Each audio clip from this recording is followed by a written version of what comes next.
Welcome to another episode of DD on the Spot. As always, I'm your host, Ryan Johnson. And before I get to our guests here today, I'd like to remind everyone that if you enjoy this content, to please give a like and subscribe down below. I'd greatly appreciate it. We have Jen McEnery on the podcast. She's an IFBB pro bodybuilder of the women's physique division, coming to us all the way from Florida, where, this is the one time in the podcast that I will say this. We have a better weather up here in Minnesota than a guest in Florida, and I am so happy about that. I cannot even put into words how happy that makes me. But she's also a legal assistant and personal trainer. But most importantly, she's our current guest. Jen, thank you so much for coming on. Thank you for having me. Now, I'm just going to make this last as long as I can. So what is the weather like in Florida right now? Well, it's warm as usual, but it's very rainy. It's been rainy this is like the third day. We haven't had rain in a really long time. So, rainy and yucky, which I'm upset about because it's my day off, kind of. And I was hoping to lounge by the pool, but I don't think that's happening. Well, this has just made my day, just so much. This has put the biggest smile on my face knowing that I finally got a guest where my weather is better. So this is going to be a great podcast. I can already tell from the get-go because it's already started out so good for me, but I don't want to rub it in too much because, every other day this year, it's going to be absolutely dog crap weather for me. So I know that intensely, but why don't you give us your backstory on what really inspired and what really motivated you to get in shape and how that led to where you're at right now? Absolutely. Well, I think I started my fitness journey probably around 10 years ago or somewhere or a little bit above that. I'm not even quite sure. I actually was never athletic at all. I played like basketball, I think in like seventh grade. Nothing significant, nothing stuck. I didn't really like it. My dad was really big in the weightlifting and always flexing, and I was just like, whatever. um, and I met my husband, who was my neighbor, lived across the street from me, and he went to the gym regularly. And I liked him, so I joined the gym so I could, impress him, whatever. And that's how it started. Funny enough, I really did not have any interest in it. I didn't even join for my own, because I was like, I really want to go get in shape. I always wanted to. I had a Wii Fit back then.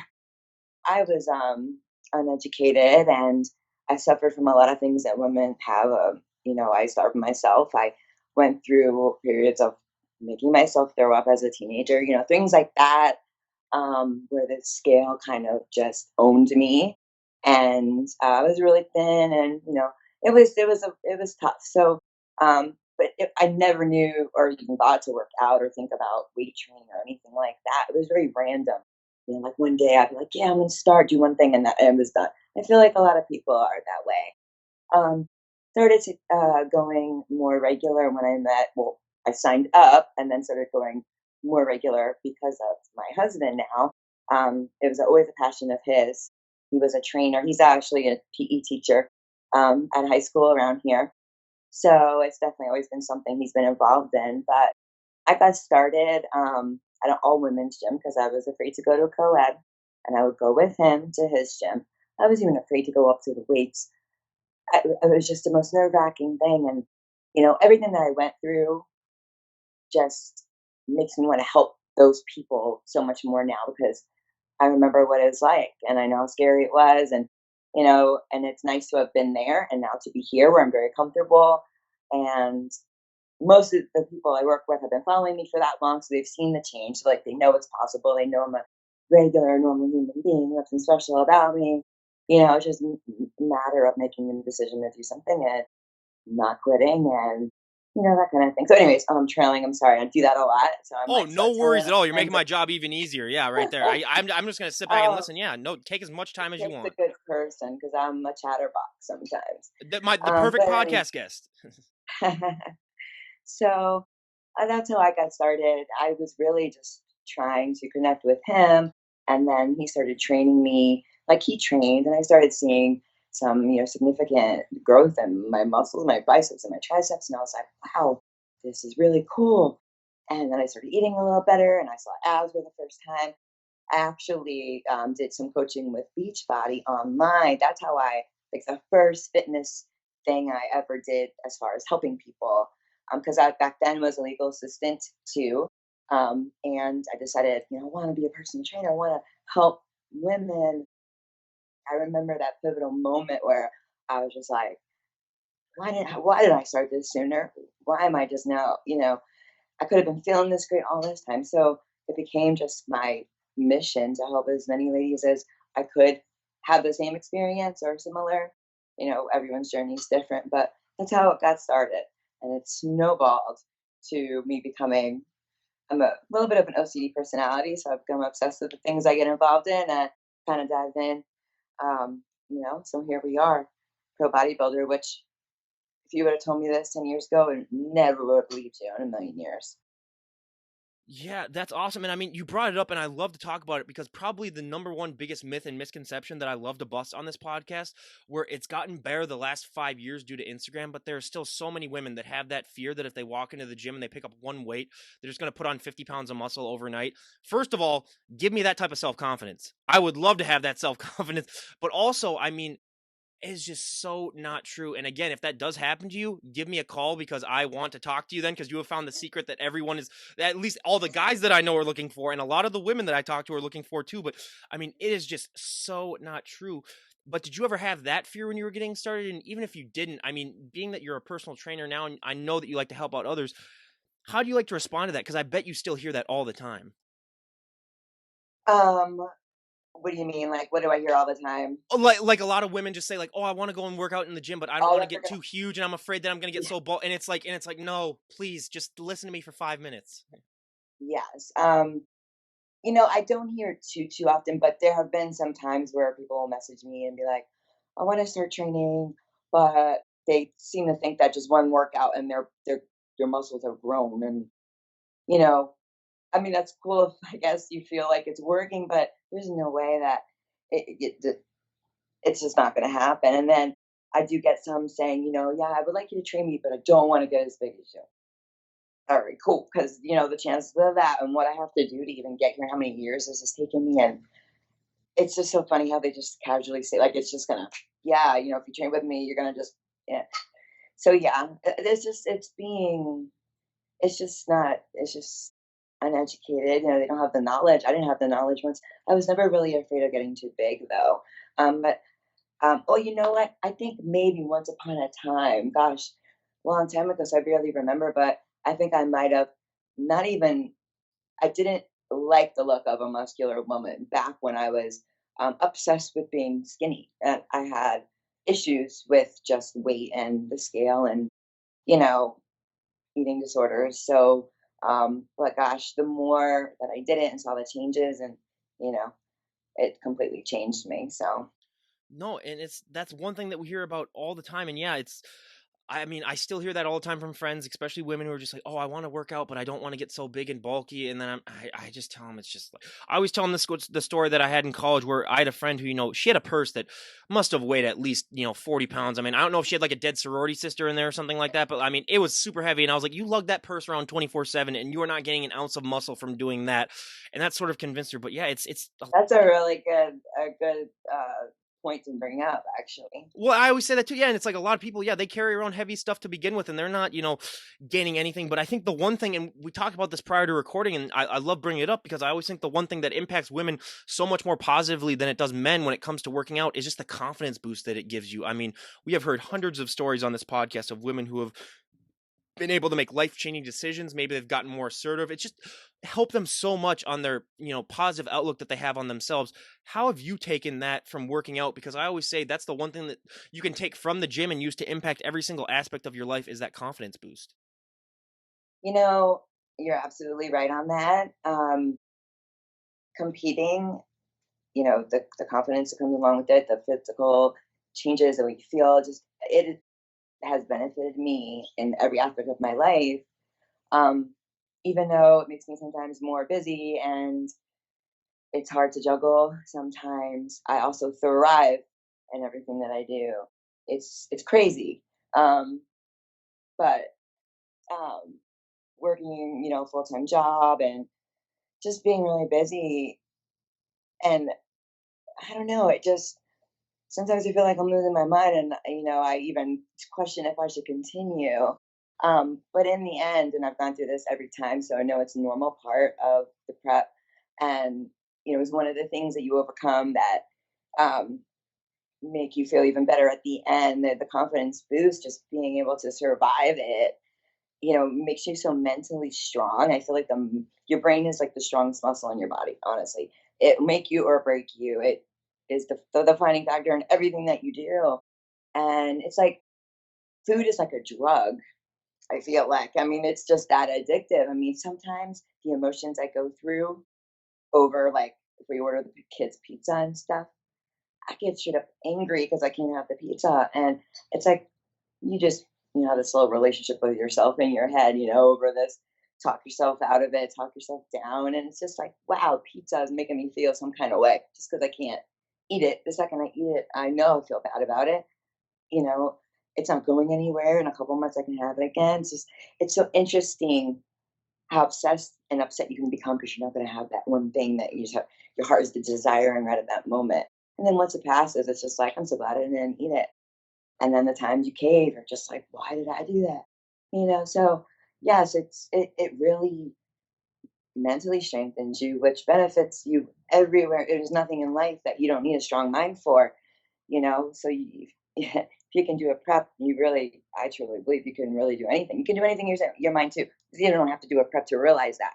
But the strictness of a prep, the fact that I have to have a coach, me personally, I don't listen to myself very well, and disappointing myself just isn't, I guess, important enough to me.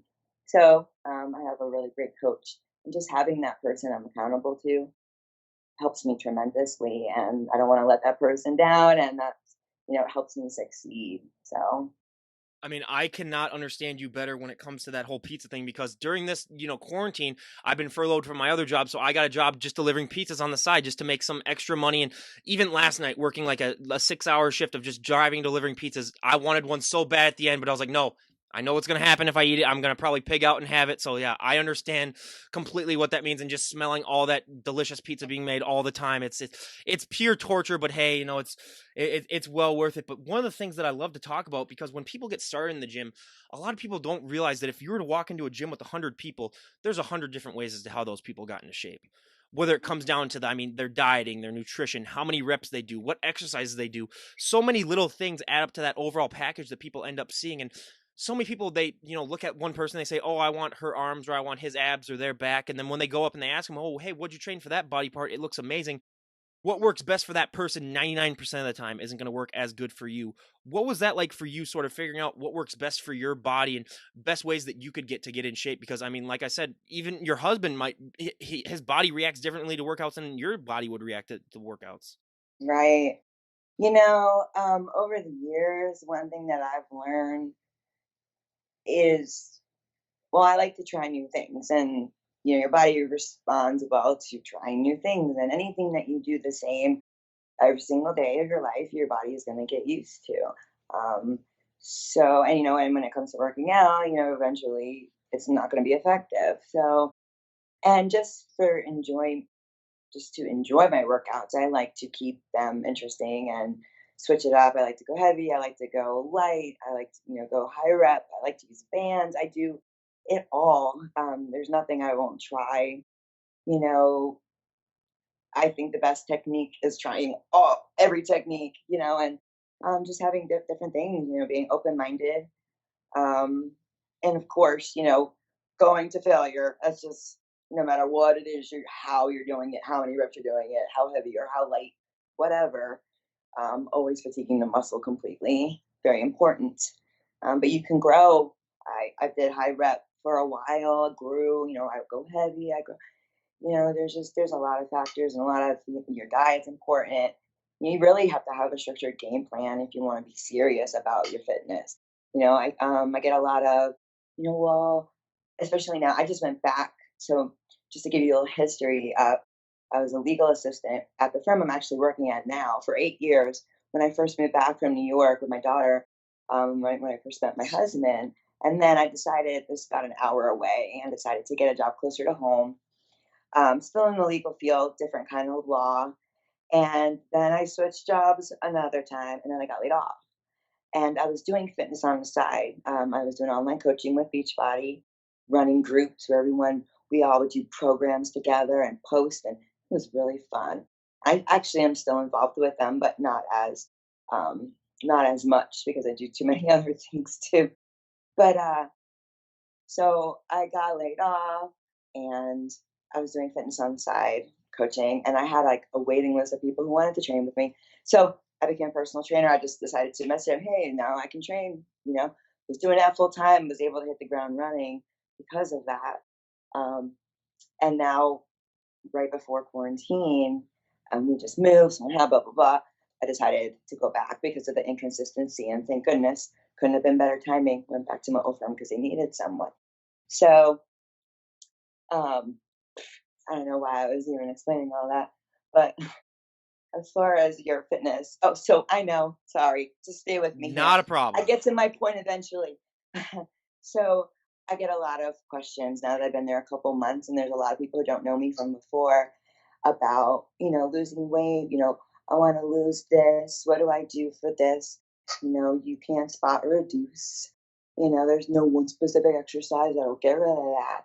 And people just think, it's just interesting. It's a combination of everything, and it's your exercise, it's your diet, it's cardio, for losing weight. It's a combination. There's no, and what people don't realize too is get rid of this, stop doing this. You gotta lose the fat, and it's not even so much the exercise as much as it is, you're overeating, and that's why you have fat.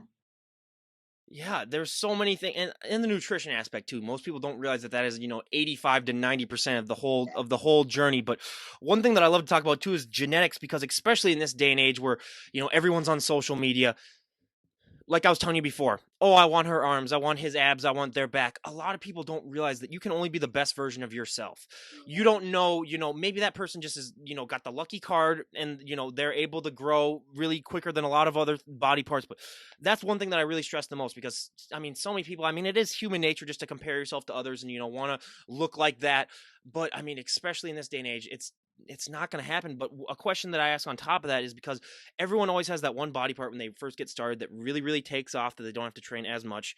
And then everyone has that one body part that just lags behind, that they have to train into oblivion to get it to catch up. I mean, I'll give you my examples first. My back, just because I had jobs all throughout college of lifting and loading in warehouses and, doing boxes and stuff. So you either got a really nice back or you quit. Those are basically the two options that were presented to you. But my lower body, so I am 6'3", and my legs are just absolutely shot, where I mean I could train them in, 3 times a week and they wouldn't even gain an ounce. I mean, I still have friends to this day who, I mean, they, luckily I haven't been getting this since it's been quarantine, but when I used to go to the gyms, they would say, oh, hey Ryan, you plan on working legs anytime this year? And it's like, you saw me train them yesterday. It's like, come on. And then it's like, don't even get me started on calves. That's just a whole nother mystery, where I'm one of those people where it's like I could do 10,000 calf raises a day. I could inject pure muscle into my calves and they wouldn't gain an ounce. I mean, I don't know how that's possible. But what were those body parts for you when you were getting started?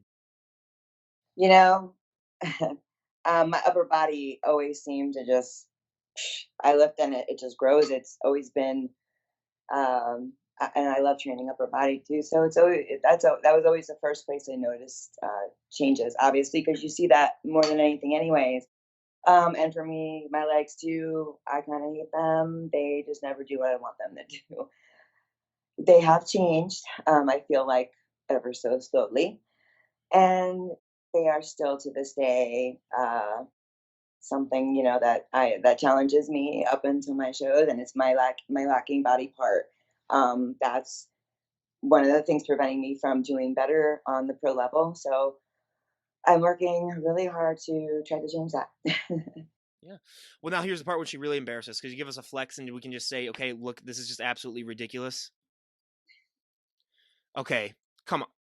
Gee, that's just not even fair, everyone. That's just not even fair. I mean, I always have to do that, a podcast just so I can put myself down to ground level again. If my confidence ever gets so sky high, then I have these bodybuilders come on and they just, they make me want to, go and work out for another 5 hours after I'm done talking with them, which is probably what I'm gonna do after this. But yeah, I love asking that question because I mean, so many people, yeah, so many different body parts are different. I mean, we've had guests that, yeah, their legs are just the most dominant thing, and then their upper body's smaller. It's their back is really good, and their abs. It's just it really just shows that it's a wide variety, and everyone struggles with different things, and that's in life in general, and not just even in bodybuilding. But Right. Genetics are hugely a factor in bodybuilding. I mean, you can beat the crap out of whatever body part you're trying to work, and they don't only do what it'll do.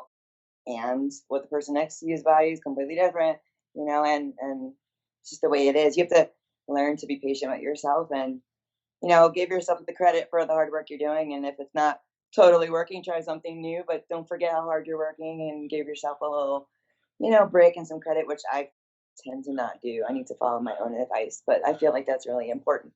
Keep your sanity and, just you're doing what you can, it's hard when you really want your body part to change and it's just not working, it's frustrating. But it's at the same time keeps you going, if you're dedicated and you really want it, you're gonna keep at it. So No, it's all I mean, and that's why I always said, especially in my generation where everyone wants everything now and they want it yesterday, this is not going to be a sport that you're really going to thrive in because it is always, grinding and it's just, you're not going to see changes overnight. And again, I got to add a disclaimer. If you do see your changes overnight, give me a call because I do want to talk to you then. But it's never going to happen. It's always ever evolving. And you're always got to be constantly evolving and changing and finding new ways to work out because like you said, the body will get used to it and you'll start to fatigue and you won't, see as many changes. But we talked about this, briefly, but the most important thing, nutrition, 85 to 90%. What would you say are probably some of the bigger nutritional changes that you made when you started to take things really seriously in the gym? oh gosh, well, when I started taking things really serious in the gym, it was more only in the gym versus the diet part too. Um, but then, I really wanted abs. Those were like something that always like when, especially once like I started that, I really became focused on, wanting to achieve. That was like the first real goal I set, some kind of abs, ab lines. And um so that's when nutrition came into play. The very first time I ever got on a structured meal plan was when I was with Beachbody doing the 21-day fix, those little containers. I did that. First time I ever saw abs. And, once I knew they were there, that's helpful every time I get fluffy. I call it fluffy in my off season because I do enjoy them. They're fun. But yeah, nutrition is so important. And I was going to touch on this earlier. I get a lot of questions about, diet and um, people say I'm trying to eat better. I've been trying to eat better, making better choices, but they still have no idea where they're at calorie wise, protein, carb, and fat wise. They're trying to make better choices, but you can still be overeating even though you're eating better food. So, I just people don't realize how important a plan really is. And yes, it can get boring, to say stick with the same foods every day. I don't mind it, but I encourage most people to track their food with MyFitnessPal or something. You have to know if you have a goal of losing weight, you really have to know where you're at, so you know what to change, so you can change. I mean, otherwise, you're gonna be spinning your wheels, you're gonna get frustrated, and you're gonna quit, and then you're gonna be trying it again. And just definitely get some help from someone who has some education on it.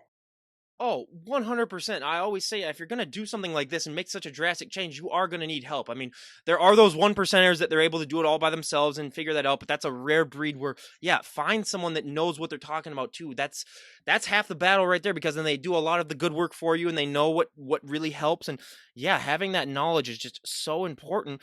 So Yeah, and, well, a training technique that I love to talk about too, because you were talking about how, you like to burn out or you just like to max out too. Time under tension is one thing that I've found throughout this podcast that I was familiar with it a little bit in high school when I started working out and in college, but a lot of the guests on here just absolutely preach it, and I've used it, and I've seen a lot of results. So, do you like to use a lot of time under tension in your training? definitely, definitely. I mean, if you were to see my workouts, there's sometimes, well, it depends. Like I said, I switch it up all the time. Sometimes my work will be such a mishmash of everything from heavy to 10 reps to 20 of obviously a lighter weight to 50 with bands, just pumping it up to the point where the rubber bands, which I absolutely love because you tend to underestimate them, and just to the point of just where your arms will not want to work anymore. They have to fall to the floor, and I have to sit there in pain for a minute. Like that's how you need to be training for changes. People think they're going to go lift a weight. Like you should see how fatigued I do get to make the changes that I get. And when I often ask my husband to come train me if we have the flexibility in our schedule. When it comes to legs, I'm like, come push me. If I'm mean, just ignore me, you know, because I don't like to be told what to do very much. So I can be a little bratty, and then I'm like, I don't want to do those right now, but he helps push me to a level beyond what I'm capable of doing myself. And I do notice that the better changes come when you get to that level. You know, you really need to push beyond.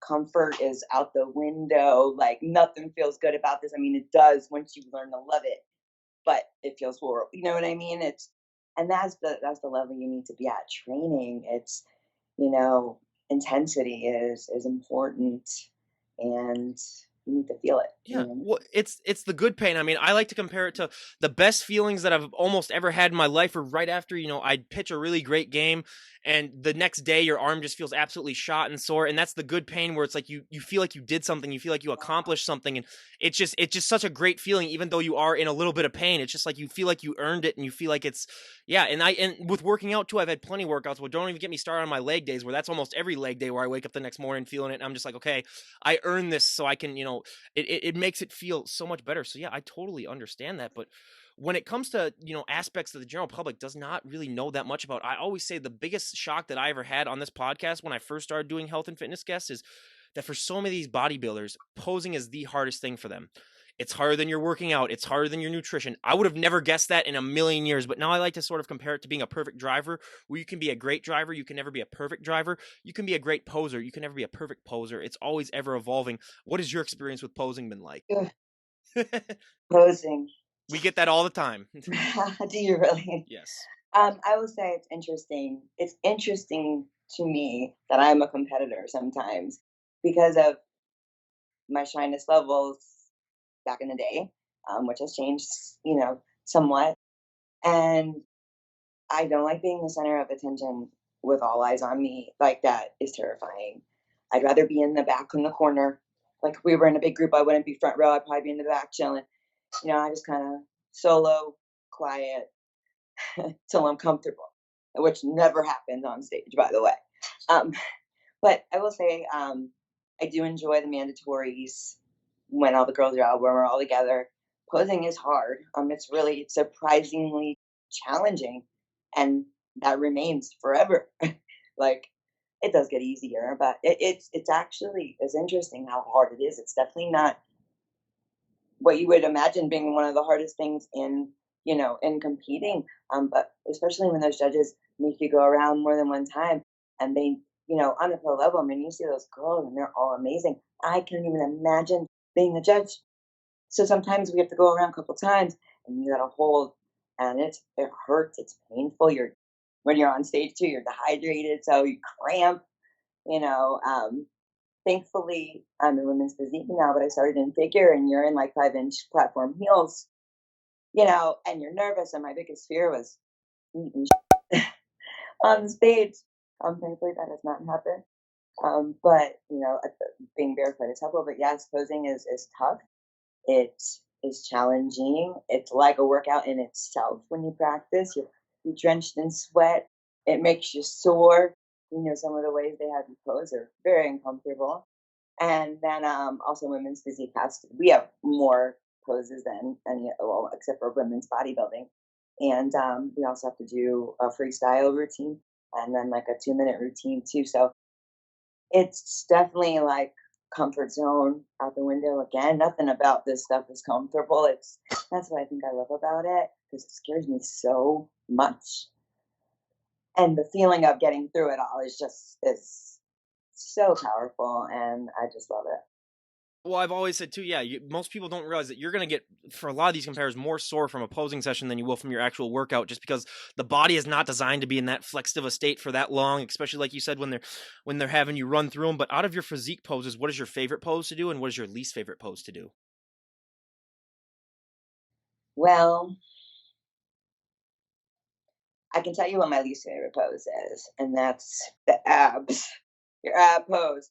I don't like that one. I want my abs. It just never seems to look the way I imagine it should look, and of course I compare myself. But that's my least favorite. Front double bicep. I mean, who doesn't love that back double bicep? Who doesn't? Like, one of the things that I've absolutely loved, I started in figure, a lot smaller, um, and I felt like that was a good starting place. I'm not a bikini girl. Like, there's no way you couldn't even probably pay me money to do bikini because I'm just not as that kind of You have posing. to have your sass and your own personality and stuff like that. Like, you have to be a different breed of person. Yeah, Yes. yeah. Yes, and I'm definitely not that breed. Um, so I'm more like inspired by men's classic bodybuilding poses than I am any like dancey women-y like type of posing that I've women-y. God, what kind of word is that? You know what I mean? Girls tend to be girly and like a lot of competitors have Feminine, backgrounds in feminine. Yeah. dance. Yes, and dance or stuff like that. I don't at all. I'm kind of like awkward and boxy and stiff and so I'm serious. That's just how it is. I'm working on it. And um, so one thing that I'm glad because I had a coach who kind of helped me realize that I should be in women's physique. I don't know if I would have ever felt like I belonged there myself without that little push. Um, the figure was great posing because it's 4 quarter turns, front, side, back, side. So easy to start. I'm like, okay, that I can handle. But I'm not gonna lie, like to not be able to show off your biceps and really, even though my legs are my lacking, to not be able to really fully show off all this work I'm doing. I like women's physique posing for that reason. Yeah, you got to show off. You got to show off all the things that you've worked hard. And that's one thing that I never really got with figure too. Is I've had a lot of figure guests on too, and yeah, it's like, yeah, you're just doing your quarter turns, your quarter turns. It's Yeah. come on. It's You like, yeah, don't give them half the attention, half your most of your muscles have the attention that they deserve for all the stuff that you've done. yeah, absolutely. And I mean, now one of the fun questions I love to ask is, as you can tell, I'm one of the palest people you'll ever meet in your entire life. Never been tan a day in my life. Being from the upper Midwest and in Minnesota, where I mean, if I go outside, two things are going to happen. I'm either going to get burnt to an absolute crisp, or I'm going to get farmer's tan. Where let's be honest, that is not a real tan.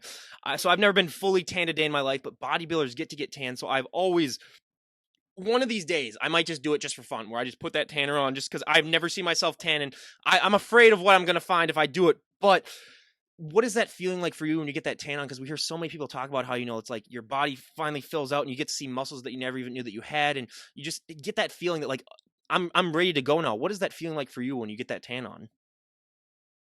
Well, gosh, everything that the tan, the registration, all the things that you go through, right? It's the tan, yes, brings in all the final, pieces of the package. You start drying out, you start filling in your muscles, and then you get that tan on, and as you can see, every detail if you did it right, anyways. And it's the whole thing is just it's an amazing experience. I mean, it's almost unexplainable. I just very enjoyable. Very fun. It's just a passion. I've never been passionate about anything in my life. I went to college because going to university is what you're supposed to do, right? Same here, same here. So That was I my went. motivation too, right there. Yep. Yeah, you're just drilled in your head. High school, college. So I went to UCF in Orlando, undeclared major. Well, what the hell am I even doing? I'm spending all this money for undeclared major. Ended up not graduating or finishing because I had no idea why I was there. I didn't know what I wanted to be or what I wanted to do. What I'm doing actually fell in my lap. But shoot, Oh, we're talking about just the tanning. tanning. Do you see this? You're gonna have to cut this out. Oh, she's the But best guest. You're one of my favorite. I love the guests that it, talk more than just oh the my questions. gosh, Yeah. it's crazy. My brain just amazes me sometimes. I Oh, honestly been thinking about just doing like a compilation of all the podcasts where I've had prep brain moments and then putting them together and just titling the podcast Prep Brain. Yeah, yeah. Just prep brain moments. Yeah. Yeah.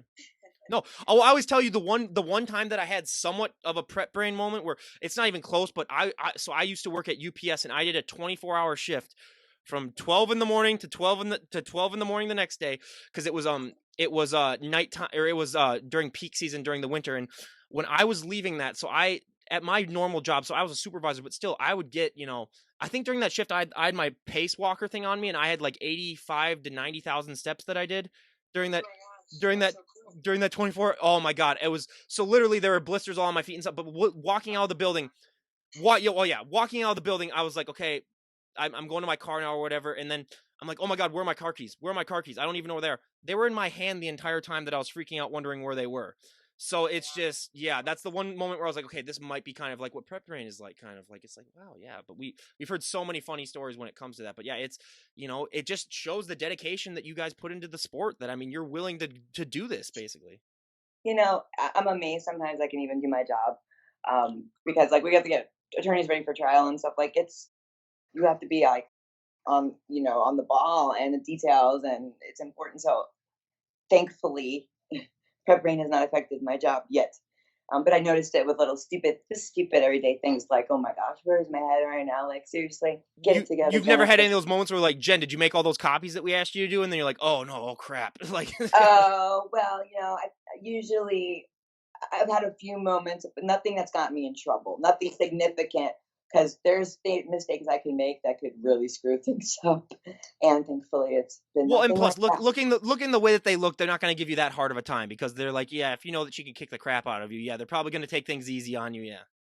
Well, you know what's interesting? I'll tell you a little story if you don't mind me trailing off a little bit. But like I told you that I worked at this law firm 5 years ago.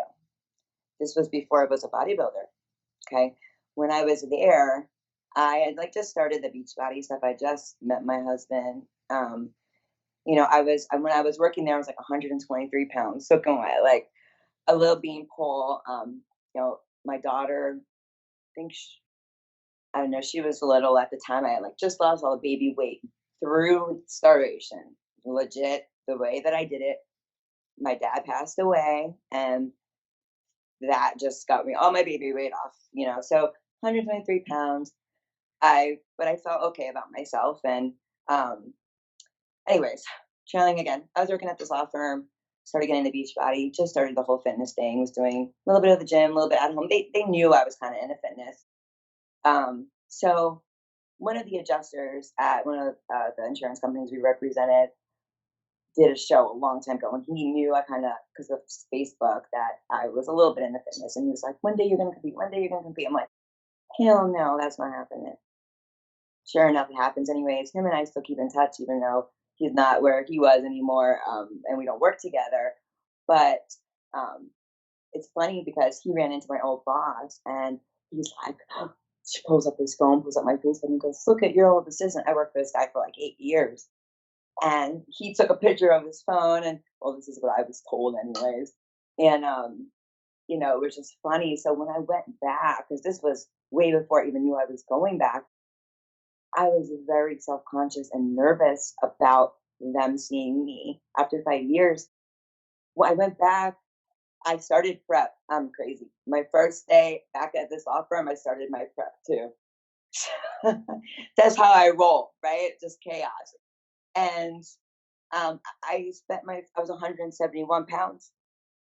I left there like 50 pounds lighter. So I was really self conscious, and I was nervous about, honestly, I don't care about people's opinions. I know people judge me, it happens regularly. I don't care. But for some reason, I found myself covering up and wearing long sleeves and not showing off myself. Or not that I'd show myself off, but I wouldn't wear my tank top dresses. Took me like a good 2 months. I think last week was the first time I said, you know what? F this. I don't care anymore. If you don't like it, kiss my ass. Not that I even cared to begin with, but so far, I haven't got any negativity. And not that I even care if I did. And be honest, it was just, I thought it was interesting how I was feeling about that. Like I shouldn't feel that way, and just one of those things you go through, and just interesting. Well, yeah, and Everyone's that's, been positive so far, yeah. so. Well, and that's something that we'll talk about in about like 5 minutes, because I got one question asked before that. But yeah, it's perfect that you bring that up. But I love to ask, all of the pro bodybuilders that I've had on the show, what's that feeling like when you won your pro card? Because for anyone out there who isn't familiar, I mean, getting your pro card is the highlight for so many of the athletes that we have on this podcast careers, just because that is the affirmation that, all that hard work that you put in the gym, all that blood, sweat, and tears is finally paid off, and you're a pro now and you can compete in those pro shows. What was that experience like when you were on the stage and they announced your name and you realized, oh my God, I'm a pro now? I wasn't even believing it when I got backstage. I'm like, I entered 4 categories. I did NPC Nationals, Universe, June 2018 it was, and that was my second go at my pro card. The first time I did it, Miami Nationals the year before, at approximately. less than a year between two, and I did really bad at Miami Nationals, like 14th out of 17th in figure. I was not lean enough at all. Very depressing experience. We decided to stay in Miami for like vacation, but I was like so depressed I couldn't even enjoy myself. I was just so just it was horrible. But you know what? I'm so glad that that happened. Now I'm glad I experienced such a bad placing and didn't get my pro card at my first go at it. Like, because I won the first show I did, I won first place in all the categories and overall. The second show, the same thing. The third show was my pro card. If it would have just went that way, it wouldn't have just. I'm glad that it was a little bit of more of a struggle for me.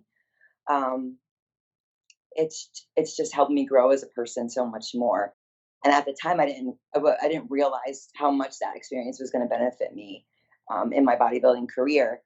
But so when I got my pro card, we drove to Jersey for that show. I have family up there. My best friend's in Connecticut, and my family's in New York. So we did that so we can see everyone after. I entered because I was nationally qualified from prior year in figure. I did figure and physique because I did a show to get qualified for physique too. And I actually won both first place in both of the physique categories I entered, and then I won first place in one of the figures and second place in the other figure. So I had to ask somebody because I just couldn't even believe it. Like, yeah, I was like, I can't even explain it. It's definitely not an explainable thing.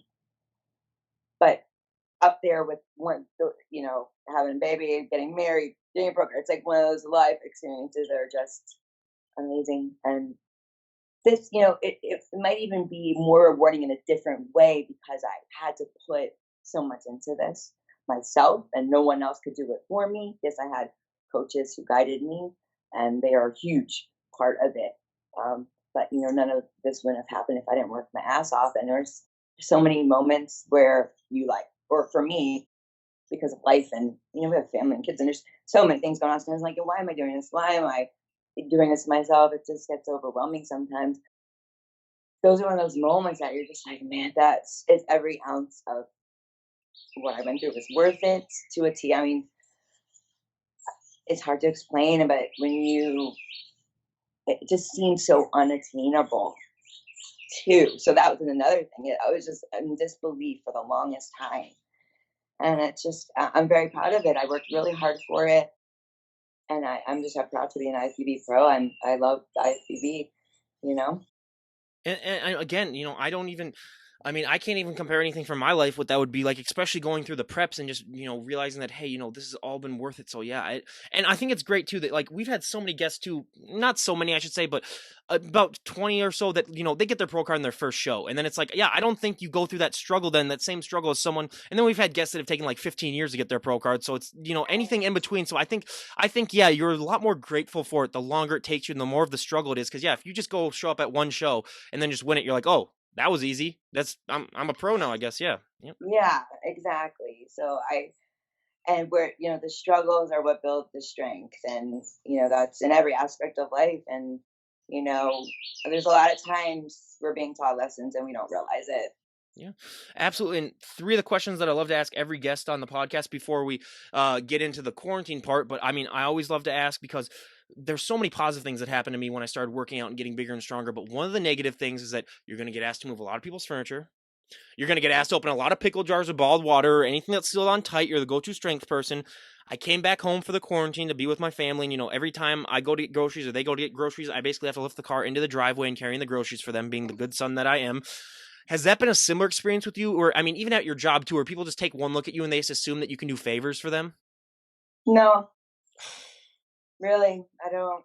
Um, I probably offer myself more than I get asked. And, I'm also that person too. Like if I'm grocery shopping, like, or carrying 5,000 things, I won't ask for help. And someone will ask me if I need help. I'm like, nope, I got it. And I really feel like you should have asked for help.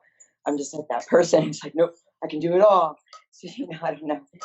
I don't know. It's just I'm a competitive person, even over dumb stuff with myself.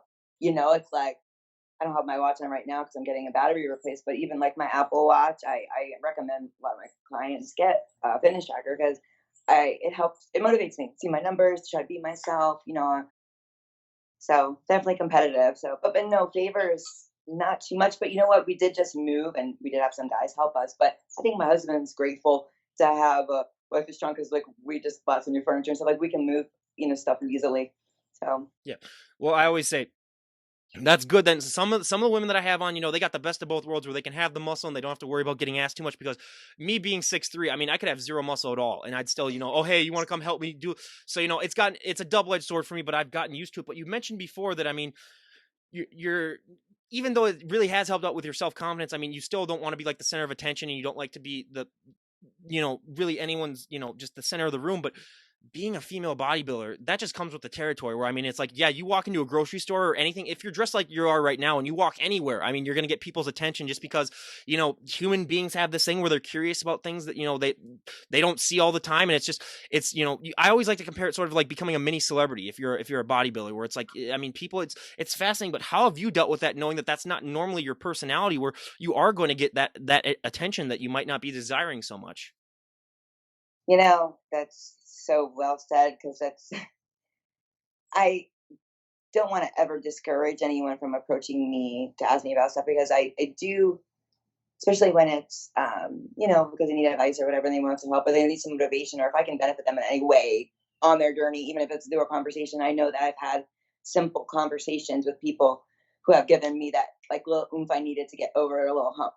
So if I can be that person to somebody, then I want to be. But at the same time, I can be a little introverted and like when I go to the grocery store, I'll probably throw a hoodie on, depending on my mood or how I'm feeling. But most times I'm like, all right, I'm gonna be in and out. I don't want to get stopped. I'm gonna throw a hoodie on and I'll try to cover up a little bit so that I'm not bothered as much and I can actually get what I need to get done. But yeah, many celebrities are really good kind of way because people are very curious, so you do get approached a lot and get, it comes along with territory, so something you need to accept. Sometimes I like it, sometimes I don't. But I do like inspiring people. So if I'm doing that, I'm happy. Yeah. No, and it's just like any type of other person too that gets a lot of attention. There are times that you like it and there are times that you don't. I mean, it all depends on circumstance and opinions. But yeah, I mean, I would get bored of it after a while. But there were some times in college where it was really nice, where you get like people that would just especially going out to bars and stuff. So I did enjoy that for a little bit. But I mean, the final question out of the three is, there's so many things that male bodybuilders go through, and clothing options is one of them for them too. But for female bodybuilding, your clothing options Mm. are severe. Yep, we get that every time. We get that every time too. I mean, your clothing options are severely limited. Where it's like, if you have big, broad shoulders, good luck finding a dress that works for you. Jeans are another thing that we hear of all the time, where it's like big lower body and a small waist. Jeans are not made for that. So it's just and let's face it, you're on preps. You're gonna have your prep wardrobe basically, and then you're gonna have your off-season wardrobe. I mean, it's ever evolving. What have been some ways that you have found that you're able to sort of compensate for the fact that your clothing options can be very limited at times? Well, spandex. Spandex is your friend. Yeah, it's funny because I have a lot of conversations with my husband because he gets the wrath of me. This doesn't fit. This is too big. This is too small. This, whatever the situation is. Because at some point in time, it's a little bit of everything. Like I don't stay lean in my off season. I get very fluffy. I go up like 40 pounds. Um, so definitely can't wear the same clothes off season. And then you run into the muscle factor, and clothes aren't designed, for women with muscle. So yeah, and I do have my fluffy clothes. I have my lean clothes. Um, I don't shop anywhere special. I'm a big Ross bargain shopper type of person. So I just buy a bunch, try it on, return what doesn't fit. Spandex tends to work a lot, when I'm lean, which is fine because I'm lean and I don't mind spandex at that time. One of my biggest problems is my lats and shirts, dress shirts, blouses, especially because they're not typically spandex. And a lot of times I'll get like right now, I'm still like weeding through some of my old office clothes that I haven't worn in 5 years since I was tiny. And getting dressed in the morning, I'm like stuck here. I can't even get it below my head because of my lats. So it's always been, I don't know if it'll ever happen because I just don't think that the time is going to make itself available to do so. But I was like, I'm going to start a clothing line for women with muscles because this is frustrating. So But I already have a name for it and everything. So maybe one day, but it can be a challenge for sure, for sure. We'll definitely get that started because I've had hundreds of guests that would be willing to pay, any amount of money to get clothes that work for. Because yeah, that is just a huge problem, and yeah, it's something that I really think needs to be addressed. But I mean, you have three jobs basically. I mean, you're a legal assistant, you're a bodybuilder, and you're also a mom. Because I always say, being a mom, that's a full time job in and of itself. Being a Yeah, mom bodybuilder is, and wife. Yeah, you yeah, got to and a give wife. Yeah, everyone basically, yeah. attention. Put those two together. So yeah, you basically have three full time jobs. How are you able to have any time at all to get anything done in your day? I would just be sitting in a corner basically just freaking out if I had to have like three full-time jobs to go through every day. Yeah, I question my sanity very often and wonder why I do this to myself. Like when I have my overwhelming moments, my daughter's awesome. She likes the fact that I'm a bodybuilder, and it's been about 4 years I've been doing it, so she's used to the whole prep thing. Like I'll do my cardio here on my bike, and we'll watch a movie, and I'll be doing cardio while we're watching a movie together. Like it's totally normal to her. She's used to the mom with the jug and the containers and you know if we go to a restaurant, I might not eat. I'll just sit there or whatever. Um, so she's a good sport, and she understands the dedication it takes, and so she's cool about she's 13, so she's a teenager anyway, so she doesn't mind. She likes to hang Oh, out. oh God! Enjoy the next 3 years, or enjoy the next 5 years of her basically being a teenager now. Oh, the preps are going to be even It's harder now. Yeah. Well, I'm contemplating some time off after this season, playing around with the idea, just because of the fact that it's been like 4 years I've been doing this. Um, it's probably not a bad time. Like if I don't, my goal is to get an Olympia qualification. That's my ultimate end goal. I am not trying now. Let me word this properly. I'm not trying to win the Olympia. Of course, I'd love to win Olympia. Who wouldn't? I'm realistic enough that I feel like I see the girls who are winning it. I just want to compete there. That's all I'm asking for. So that's my ultimate goal. Anything beyond that is, icing on the cake.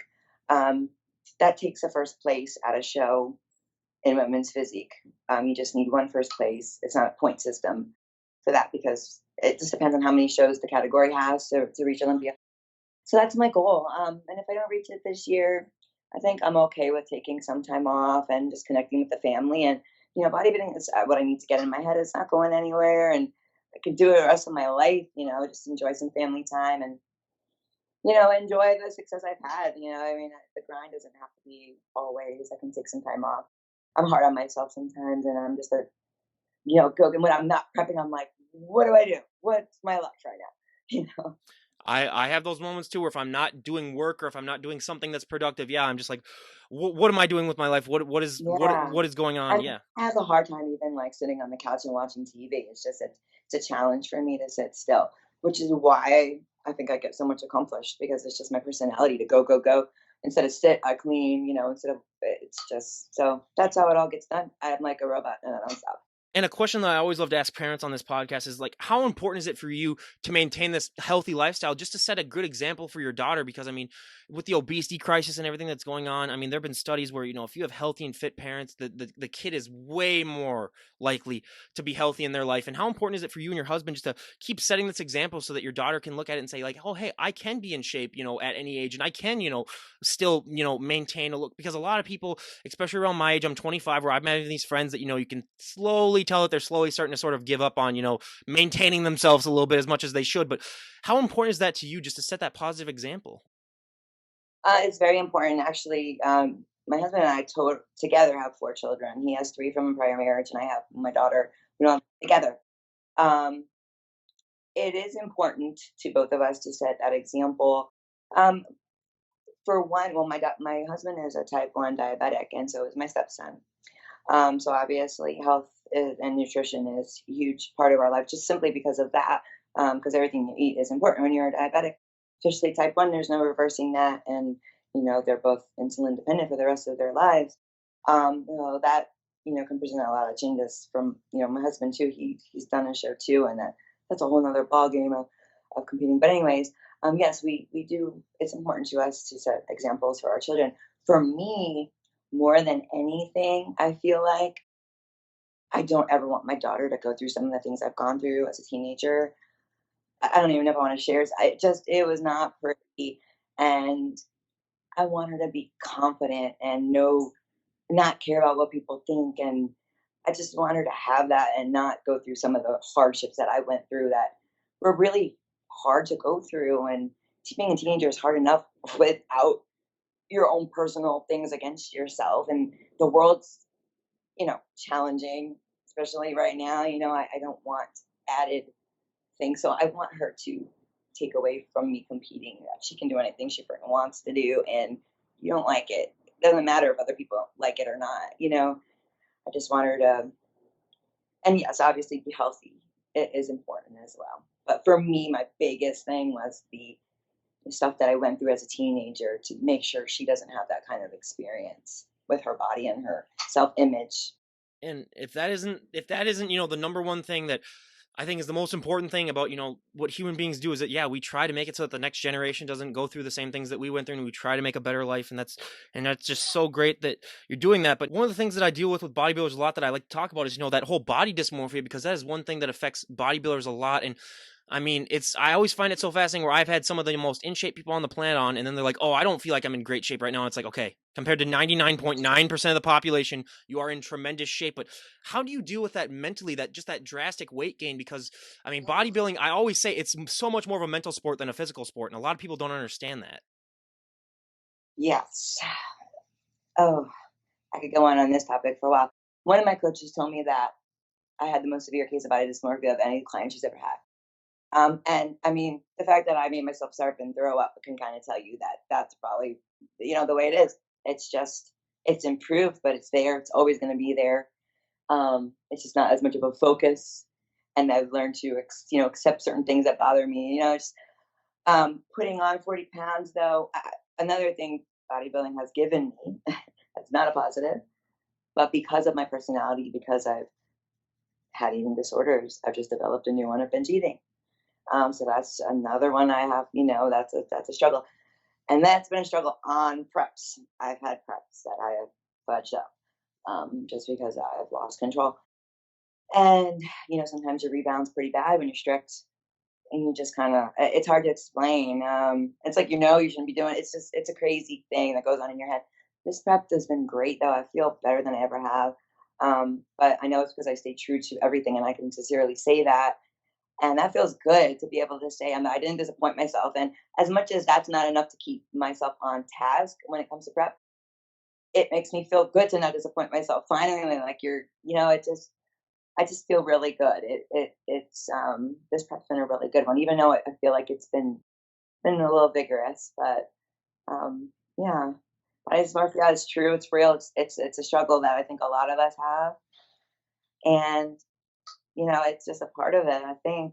Yeah, it's definitely something that a lot of people just don't understand because they just look at people and they're like, "Oh, you just look amazing." But yeah, they don't understand the and I've had it myself too where I've went up to people and like, "Hey, do I look a little bit bigger now and like fat wise?" And then they're like, "No, you look great or whatever like that." Or it's like you sometimes might think, "Oh, my arms look a little bit smaller than they are." And yeah, just that whole mental journey. Yeah, I've always said, bodybuilding, it should be called mind building more than bodybuilding because I mean, it's, Yeah. just the whole mental aspect is I mean, you can convince your body to work out, but convincing your body to have that positivity, that's a whole different struggle. But a question that I ask all the health and fitness guests as we get close to wrapping things up here is, if someone were to walk up to you and say like, wow, you look amazing, I want to get in shape myself, especially during this quarantine where people have a lot of more free time now, especially maybe in the next few months too. We don't know how long this is going to go on, but what advice do you have for people just to get started? Because there's so many people, I always say, once you take that first step into the gym, it is very hard to walk out of the gym without getting a workout in. Right. Gosh, my best advice for most people is for the normal everyday person, if you're just starting out on your own at home and you're not gonna hire someone, you don't have the money, whatever, get moving more. I've already explained tracking your food. That I feel like it's super important. If you're not doing that, you're gonna spin your wheels and feel like you're getting nowhere because you don't know where you're at. But besides that, move more. Everyone sits around and is so lazy, and you know, just be more active. I mean, you'd be amazed.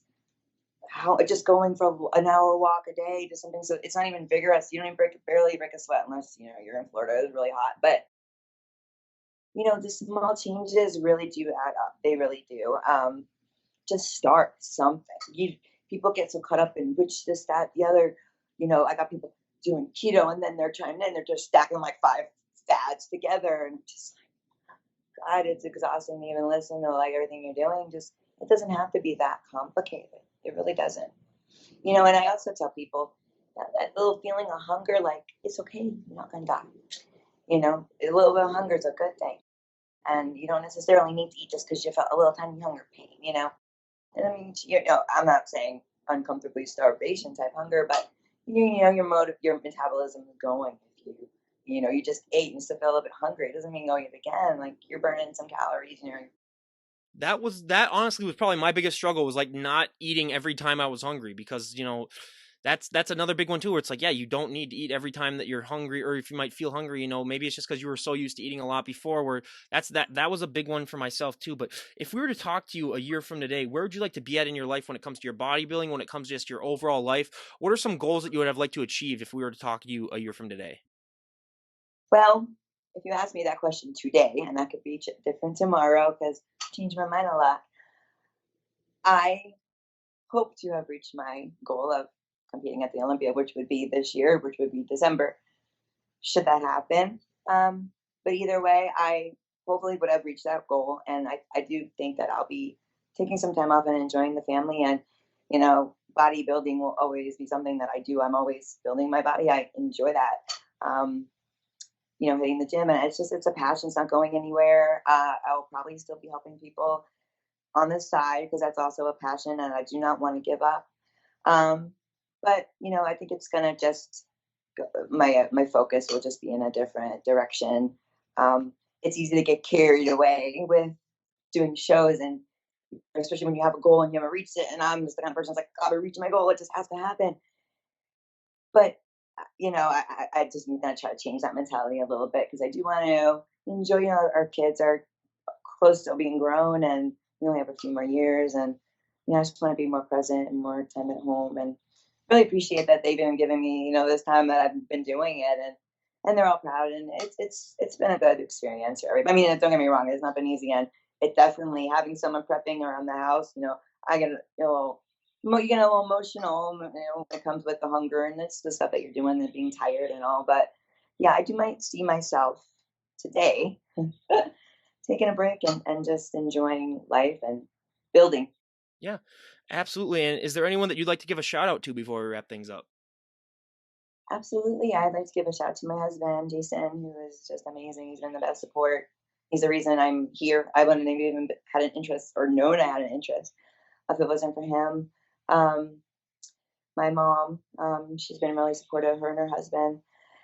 My coach, Shelby Stearns, who this prep has been wonderful. My sponsor, Titan Medical Center, who, I mean, I couldn't ask for a better sponsor. They are the best group of people I've ever worked with in my life. And I just love John and Cherise. You guys are great.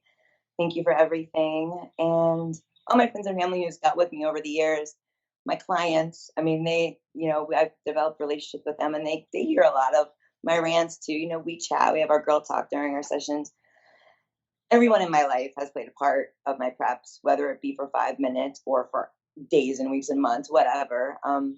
So everybody, thank you. That is awesome. And again, we wish you nothing more than the best. But I couldn't think of a better way to end this. Can you give us another front double buy, and we'll just, I need that. We need to look at that. Okay, yeah. If that isn't motivation enough to just go to the gym now, everyone, that's just absolutely ridiculous. But again, Jen, thank you so much for coming on. I really, really appreciate it, and we wish you nothing but the best when it comes to your journeys. And I think you're going to do great. Same to you. Thank you so much. Absolutely. So again, you guys, this is Ryan Johnson, DD on the spot, signing out. Have a great day, everyone.